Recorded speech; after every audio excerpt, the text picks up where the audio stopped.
Hello, my name is Nguyễn Thanh and this is my SID. I am currently pursuing a bachelor's degree in the information technology in the RMIT University Vietnam, specialized in the artificial intelligence and cloud computing. I'm extremely excited to apply for the cloud operation analyst position at the big tech consulting.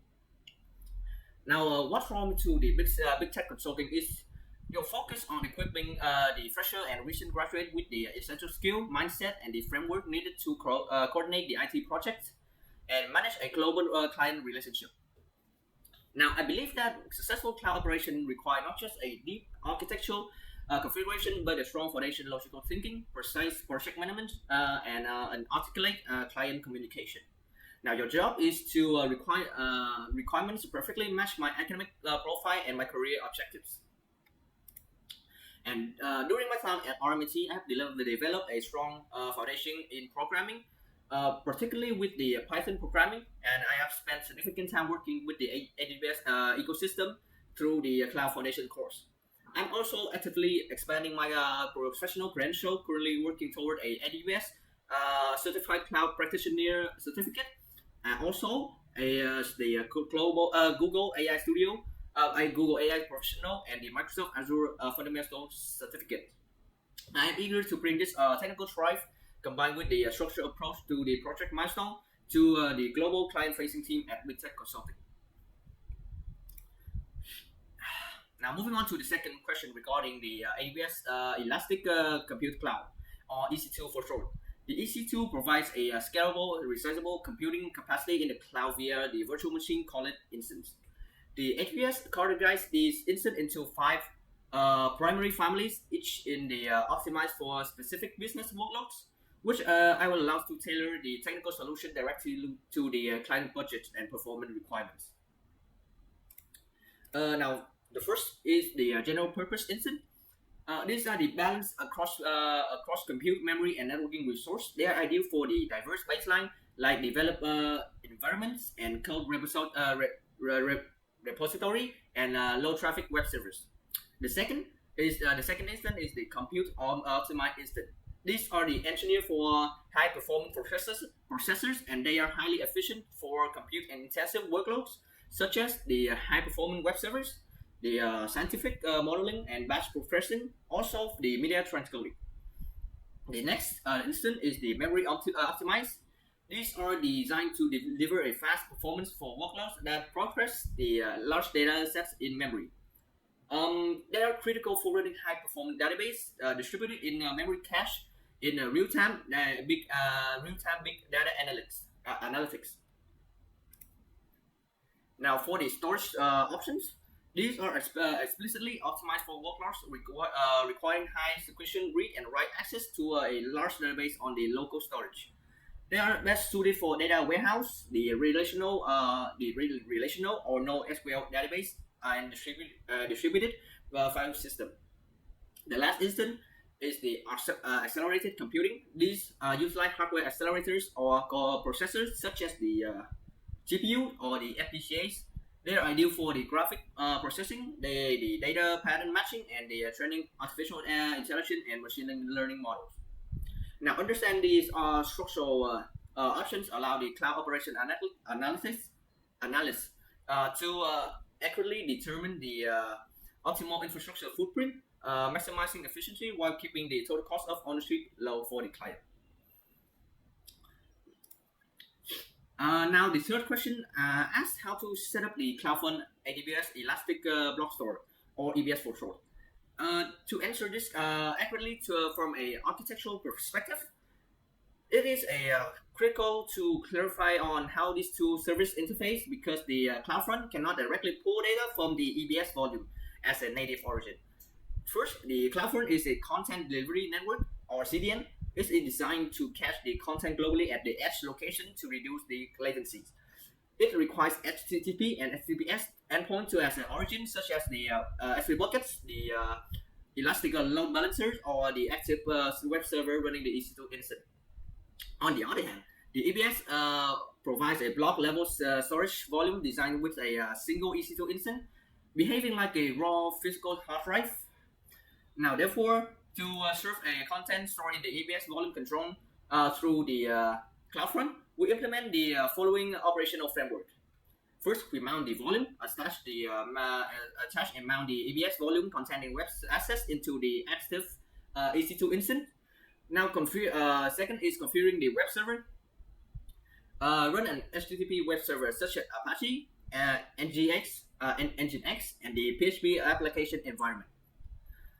On that EC2 instance, that expose the files security over the web. Third is establishing the network pathing to ensure the EC2 instance security groups and network access control lists that allow inbound HTTP or HTTPS traffic from the internet, specifically or specifically from a CloudFront IP ranges. Next is the CloudFront distribution. In the AWS console, create a new CloudFront distribution inside a configuration wizard to designate the public DNS name or elastic IP address to the EC2 server as a origin domain. The last is the route traffic. Now, CloudFront will fetch the files from the web server, which read directly from the attached EBS block storage, and cache them globally at edge location. This multi-tier architectural secure low latency also ensures a secure low latency delivery while prioritizing utilizing block storage underneath.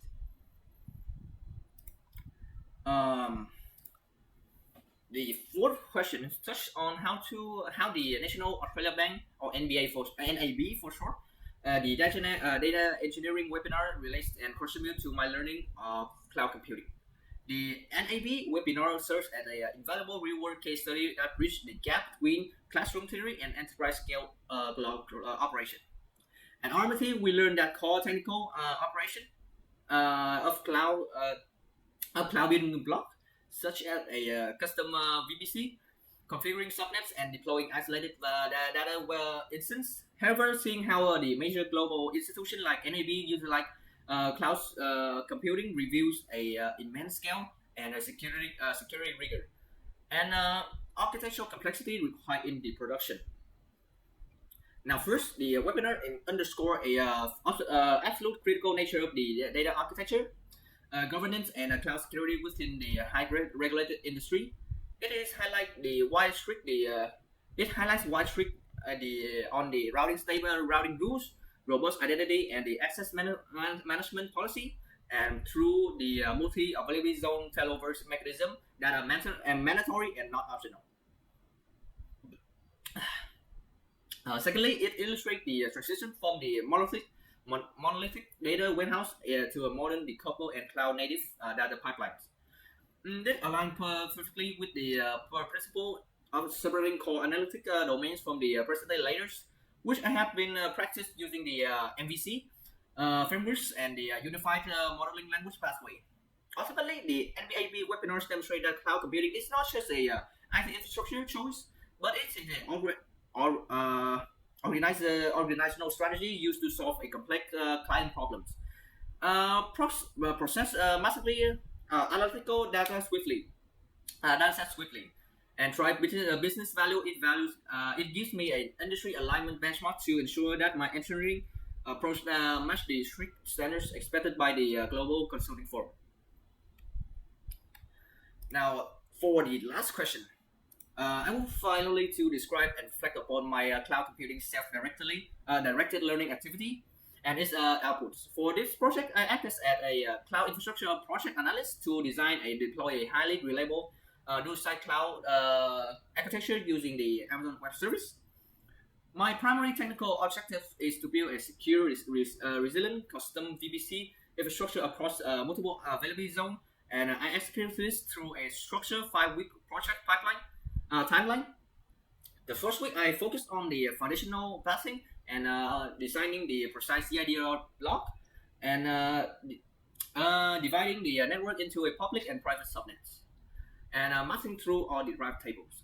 The second week, I deploy a static web server on the EC2 instance, locking it down with a security group, and assign the elastic IP address for the persistent access. For the third week, I shifted into the dynamic architecture, deploying a PHP web application I automated the environment setup utilizing the localized shell scripts routines via the EC2 user data and established an isolated Amazon RDS database inside uh, the private subnets and secure data domains. Now, the fourth week, I incorporate the object storage by setting up the Amazon S3 buckets for the media access and the archiving. I utilize the Amazon price calculator to map out all the complete cost of the matrix. And for the last week, I finalized the technical architectural diagrams which comply with the professional reference. I recorded a functional video demonstration within the AWS Academy Learning Lab environment. Reflecting on this journey back, I experienced a very incredible but rewarding, incredibly rewarding, but it taught me a valuable question is the problem solving. The automating dynamic deployment through user data shell script required enriches and testing and ensure multi-platform reliability and flawless execution upon the instant initialization. It forced me to think logically and diagnose script errors and consult official AWS technical document deeply. Furthermore, complying with the total cost of ownership matrix allowed me to evaluate the commercial reality of my system layouts, preparing me to deliver a meaningful and financial technical justification and perspective to the perspective of the business clients. This entire self-directed learning cycle successfully proved that I can manage a rigid project milestone, implement a complex cloud architecture, and comply with the technical value clearly. Out of which are competencies for the cloud operation analyst role at your company, Big Tech Consulting. And thank you for your time and considering. I look forward to possibly of contributing to your team. Thank you for listening.